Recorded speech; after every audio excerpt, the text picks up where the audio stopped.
حضرات، اس سے بڑی سعادت کی بات اور کیا ہوگی کہ آج ہم عرض قاسم پر آپ کا استقبال کر رہے ہیں،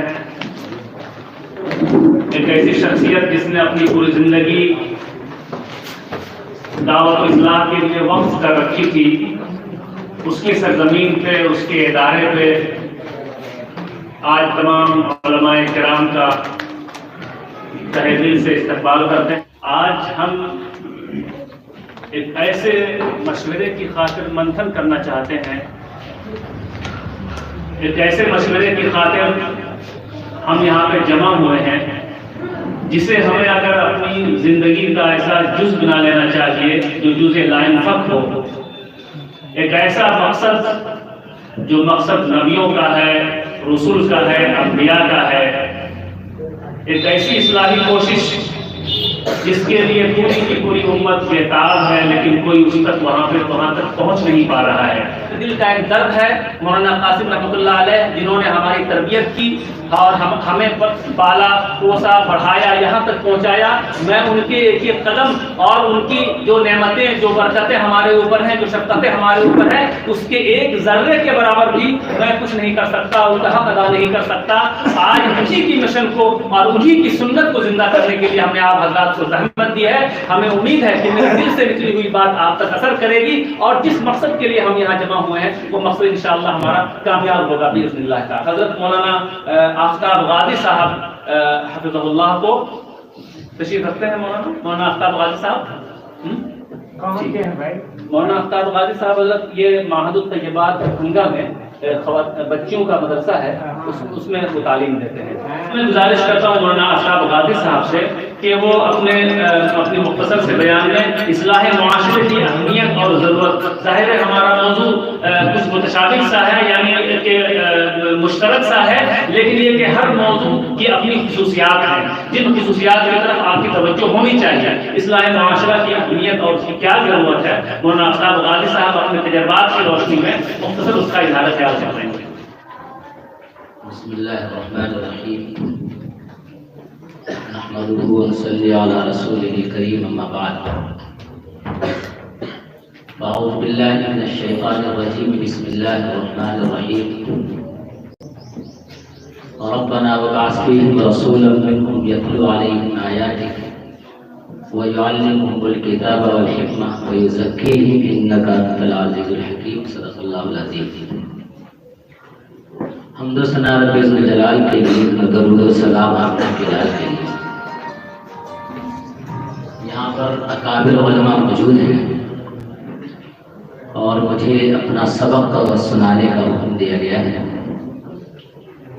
میں نے قرآن مجید کی جو آیت پڑھی ہے، اس میں نبی پاک صلی اللہ علیہ وسلم کو امت کے تزکیے کی تعلیم دی جا رہی ہے اور حکم دیا جا رہا ہے۔ ظاہر سی بات ہے، اصلاح امت کی ضرورت کی جہاں تک بات ہے تو آپ صلی اللہ علیہ وسلم نے اور آپ سے پہلے تمام نبیوں نے اس کام کو کیا۔ ہر دور میں نبی آتے رہے۔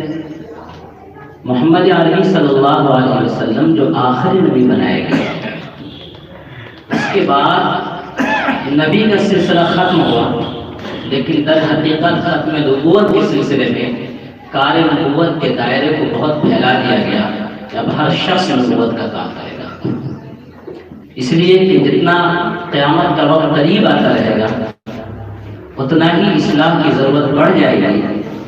اب ایک دو علاقے میں صرف نبیوں سے کام نہیں چلے گا، بلکہ نبی کا کام ہر فرد امت میں درج اٹھے تب اصلاح کا کام ہوگا۔ اس سے آپ اصلاح امت کی ضرورت پر آپ اس سے استدلال کر سکتے ہیں اور اس کی اہمیت کو سمجھ سکتے ہیں۔ قرآن مجید کا جو حکم ہے وہ قیامت تک کے لیے باقی ہے۔ آج بھی ہمارے دیہات میں بعض کم پڑھے لکھے لوگ کہہ دیتے ہیں نیکی کا زمانہ نہیں ہے۔ اگر قرآن نے نیکی کا حکم دیا ہے اور آپ کہہ رہے ہیں نیکی کا زمانہ نہیں ہے، اس کا مطلب یہ ہے کہ قرآن کے اس حکم کی اس وقت ضرورت نہیں ہے۔ اگر آپ کہتے ہیں کہ لوگوں کو سمجھا کر کے کوئی فائدہ نہیں ہوگا، بہت سارے لوگ اپنے آپ کو بہت قابل تعلیم یافتہ سمجھتے ہیں، کہتے ہیں آج کل کسی کو سمجھانے کا کوئی فائدہ نہیں ہے، کہنے کوئی سیدھا سا لفظ ہم کہہ دیتے ہیں، لیکن اس کا مطلب آپ یہ کہہ رہے ہیں کہ اللہ نے کہا ہے کہ سمجھاؤ، وہ بے فائدہ ہوتا لگا کے دیا ہے۔ اللہ نے کہا وذکر فإن الذکریٰ تنفع المؤمنین، ہم سمجھائیں گے تو یقیناً اس سمجھانے کا نفع ہوگا، اسی لیے اللہ تعالیٰ نے اس کا حکم دیا ہے۔ کچھ چیزیں ایسی ہیں جیسے ابھی آپ کے سامنے اس کا اظہار کیا گیا، اگر ہم یہ کام نہیں کریں اصلاح کا کام تو کیا ہوگا؟ آئندہ خود ہمارا دین پر عمل کرنا مشکل ہو جائے گا، ہماری اپنی اولاد کو سنبھالنا مشکل ہو جائے گا۔ میں لال قلعے کا ایک واقعہ بیان کرتا ہوں۔ ہم لوگ گھومنے جا رہے تھے، اس میں دیکھا ایک مسلم فیملی ہے اور کسی شخص سے پتہ نہیں چل رہا تھا کہ مسلمان ہے۔ ایک جوان بچی تھی، نوجوان نوعمر بچی، اس کے بدن پر نقاب تھا، اس سے پتہ چلا کہ یہ مسلم فیملی ہے۔ لال قلعہ میں گھومتے ہوئے تقریباً آدھا گھنٹہ کے بعد دوبارہ جب وہ فیملی ملی، اس لڑکی کے بدن پر بھی نقاب نہیں تھا، اس لیے کہ وہاں پر کے حالات ایسے تھے، ان حالات میں نقاب نہیں پہن سکتے تھے۔ آج ہم لوگ اس علاقے میں رہتے ہیں، ہماری مسلم بچیاں بغیر پردے کے اپنے گھر سے نہیں نکل سکتی ہیں، اس لیے کہ ہمارے اکابر نے اس علاقے کے حالات ایسے بنائے ہیں کہ وہاں پر ہماری بچی یا ہماری قوم کی کوئی بچی اگر بے پردہ نکلنا چاہے تو اس کے لیے ماحول نہیں ہے۔ لیکن اگر یہی ماحول بگڑ جائے اور بگڑ کر کے بے حیائی کا ماحول ہو جائے تو ہماری بچیاں اگر پردہ کرنا چاہیں گی تو اس کو پردہ کرنے میں خراب لگے گا۔ اس لیے بھی اصلاح کی کوشش کرنا، انشاءاللہ اس کا فائدہ ہم تک بھی لوٹے گا، اس لیے اصلاح کی کوشش کرتے رہنا انتہائی ضروری ہے۔ اصلاح کے خلاف جو چیزیں ہوتی ہیں ان میں سب سے پہلی چیز ہے مایوسی۔ سامنے والا مایوس کر دیتا ہے اپنے تلخ تجربات کی روشنی میں، بھائی اس گاؤں میں ہم کام کر کے دیکھے ہیں، یہاں کا آدمی سدھرنے والا نہیں ہے، یہ پہلا جملہ ہوتا ہے سر۔ اور جب یہ مایوسی پھیلاتے ہیں آپ، اس کی وجہ سے اس کا کتنا نقصان ہوتا ہے اس کا ہم کو اور آپ کو اندازہ نہیں ہے۔ لہٰذا آپ یہ کہہ سکتے ہیں کہ میں نے تو کام کیا، اب آپ کام کر کے دیکھیے۔ میرے یہاں عیدین کے سلسلے میں اختلاف ہو گیا، عید کی نماز 3 جگہ ہوئی، دلی سے، ممبئی سے اور ہر شہر سے لوگ آ گئے، اس کو آپس میں اتحاد کرانے کی کوشش کی اور آپس میں اتحاد نہیں ہو سکا۔ اس کے بعد جب میں آیا گاؤں میں تو میں نے کہا کہ میں کوشش کرتا ہوں، مجھے پہلے ہی لوگوں نے روک دیا، کوئی فائدہ نہیں۔ میں نے کہا قوم کا فائدہ ہو یا نہ ہو، میں اپنی کوشش کر کے اپنا فائدہ ضرور کروں گا کہ میں نے اپنی ذمہ داری ادا کی ہے۔ الحمدللہ کوشش کی گئی اور الحمدللہ عید الفطر کی نماز پھر ایک جگہ ہو رہی ہے۔ لہذا مایوسی پھیلانے کی کوشش نہیں کرنا چاہیے۔ آج مایوس کن باتیں اس کو پھیلایا جاتا ہے، پروپیگنڈے کی جاتے ہیں، جس کی وجہ سے لگتا ہے کہ شاید امت کی اصلاح بہت مشکل ہے۔ اسی طرح کچھ کام ہوتے ہیں مسلسل کرنے کے، روزانہ ہم کھاتے ہیں پھر بھوک لگتی ہے، ہم کپڑا صاف کرتے ہیں پھر گندا ہوتا ہے، اب یہ نہیں کہیں گے کل ہی تو کپڑا صاف کیا تھا پھر گندا ہو گیا۔ یہ مسلسل کرنے کے کام کو یکبارگی کر کے فارغ ہو جانا یہ کبھی نہیں ہو سکتا ہے۔ لہٰذا اصلاح معاشرہ کا کام مسلسل کرنے کا ہے، یکبارگی سے نہیں ہوگا۔ تیسری چیز یہ ہے کہ اصلاح معاشرے کے تعلق سے دجل بھی بہت ہو رہا ہے، دھوکہ، جو قرآن میں کہا گیا کہ لا تفسدوا فی الارض، زمین میں فساد مت پھیلاؤ، کہتے ہیں انما نحن مصلحون، ہم اصلاح کر رہے ہیں۔ آج چہرہ کھولی ہوئی عورتیں، چہرہ کھولی ہوئی لڑکیاں بن سور کر کے اگر یوٹیوب پر اور انٹرنیٹ پر آ کر کے اصلاح کی بات کرتی ہے، بہت اچھی باتیں کرتی ہیں، تو ہم یہ کہہ سکتے ہیں اصلاح کی شکل میں دجل ہے، جس کے اندر اور مزید فساد پیدا ہو رہا ہے۔ لہذا اس دجل کو بھی سمجھنے کی ضرورت ہے۔ ہماری امت، ہمارے نوجوان ایک خوبصورت لڑکی ہے، آدھا سر اس کا کھلا ہوا ہے، چہرے پہ سجاوٹ ہے اور اس کے باوجود ایک اچھی سی بات کہتی ہے اور اس کو ہمارے نوجوان بھیجتے رہتے ہیں، تو آپ یہ کہہ سکتے ہیں اصلاح کی شکل میں یہ فساد ہے، اس کو سمجھنا ہوگا۔ ایک اور چیز جو اصلاح کے کام میں رکاوٹ ہے، یہ میں سمجھتا ہوں یہاں پر زیادہ اہل علم کی مجلس ہے، لہٰذا یہاں پر کہنے میں کوئی حرج نہیں ہے۔ جب ہم کام کرتے ہیں اور کوئی دوسرا کام کرتا ہے، باضابطہ ہمارے کاموں کو برا، کم تر اور خراب ثابت کرنے کی کوشش کی جاتی ہے۔ آپ کس اصلاح کا کام کر رہے ہیں؟ آپ سمجھتے ہیں جو آپ کے ذریعے اصلاح ہو وہ صرف اصلاح ہے اور دوسرے جتنے کر رہے ہیں وہ اصلاح کا کام نہیں ہے، تو آپ یہ سمجھیے کہ ایک اصلاح، آپ یہ کہہ رہے ہیں کہ دائیں ہاتھ ضروری ہے، باقی بائیں ہاتھ کو کاٹ دو، آنکھیں توڑ دو، ٹانگیں کاٹ دو، یہ آپ کہہ رہے ہیں۔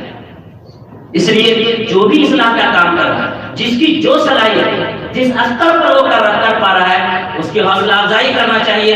حوصلہ افزائی نہیں کر سکتے ہیں اپنی زبان خاموش رکھیے. نہیں تو قیامت کے دن جہاں اصلاح کرنے والے کو اللہ اونچا مقام دے گا اس اصلاح میں رکا. جیسے میں ایک جگہ سمجھا رہا ہوں کسی کو, ایک آدمی نے کہہ دیا مولانا آفتاب صاحب کیا سمجھائیں گے, یہ تو اپنے ماں باپ کی خدمت صحیح نہیں کرتے ہیں. کل کو میں اگر اپنے کسی آدمی کو سمجھانے جاؤں گا وہ آدمی میری بات نہیں سمجھے گا, یہ تو گندا آدمی.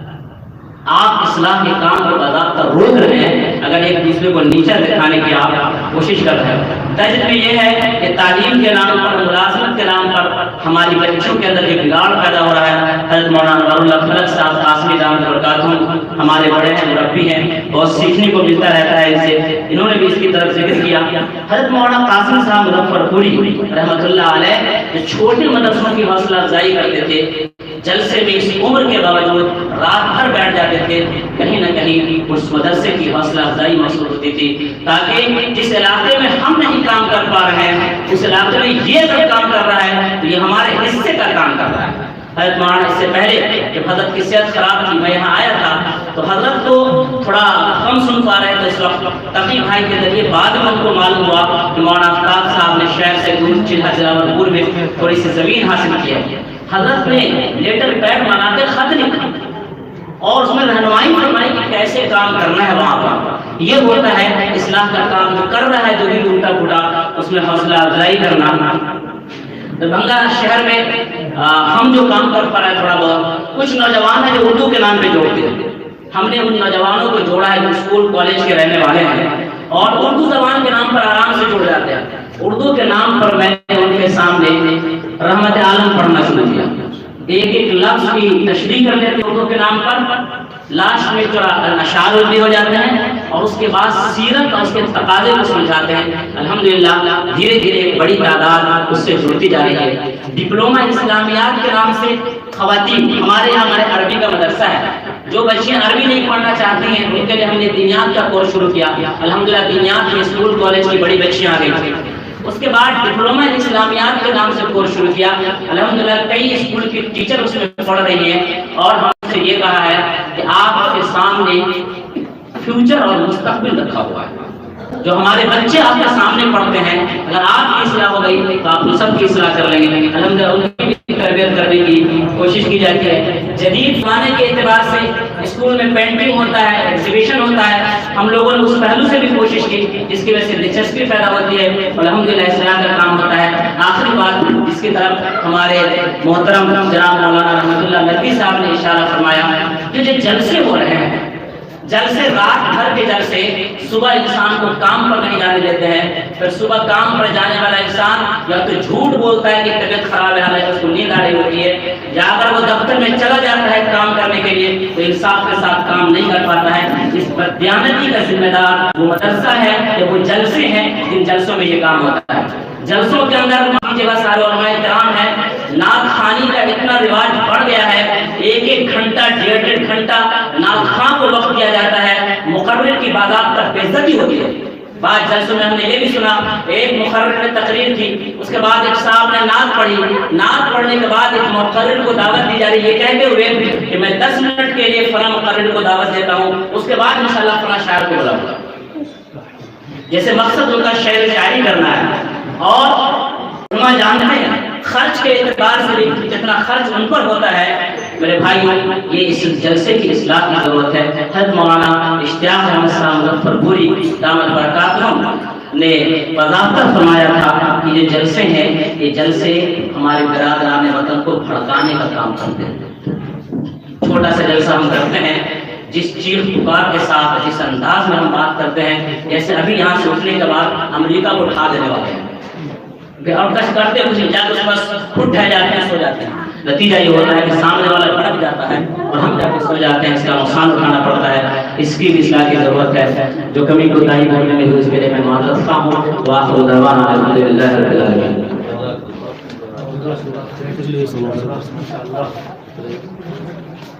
میں سمجھتا ہوں کہ میں اپنے مشن میں تو کامیاب ہوں الحمدللہ. جب ہمارے درمیان اس طرح کے نوجوان آئیں گے اور اس فکر کو لے کر آئیں گے، اس طرح کی تجرباتی باتیں کریں گے، تو میں سمجھتا ہوں کہ مدرسے کی چہار دیواریاں آخر کہاں ہیں، مدرسے کی چہار دیواریاں خاموش کیوں ہیں؟ ایسی کوئی بات نہیں ہے. الحمدللہ علماء اپنی ذمہ داری کو محسوس کر رہے ہیں، اور جیسا کہ شاعر نے کہا کہ احب الصالحین ولست منهم لعل اللہ یرزقنا الشفاعہ، اور اولئک آبائی فجئنی بمثلہم، کہ یہ ہمارے ایسے لوگ ہیں کہ اس طرح کے افراد آتے رہیں، روز آتے رہیں اور روز یہ متعین ہوتی رہا کریں. میں سمجھتا ہوں کہ میں اپنے مشن میں کامیاب ہوں. میں نے مولانا قاسم رحمۃ اللہ علیہ کی روح کی تسکین کے لیے اور ان کے مشن کو زندہ کرنے کے لیے جو کام کی شروعات کی تھی، وہ اس مشن میں الحمدللہ چاہے جس معیار سے اور جس مستویٰ سے بھی ہو میں کامیاب ہوں. اللہ تعالیٰ آپ کو جزائے خیر دے. آپ نے اتنے عمدہ تجربات ہمارے سامنے پیش کیے کہ انشاءاللہ اس تجربات کی روشنی میں ہم ایک اچھے لاہ عمل تک پہنچیں گے، ایک اچھی قرارداد ہمارے پاس آئے گی اور انشاءاللہ اس کا ایک پورا امپلیمنٹ ہوگا ہمارے معاشرے کے اندر باذن اللہ تعالیٰ. کے عالموں کا مرتبہ بہت بلند ہے، یہ وارث رسول ہے، وفا بہت بلند ہے. کے عالموں کا مرتبہ بہت بلند ہے، یہ وارث رسول ہے.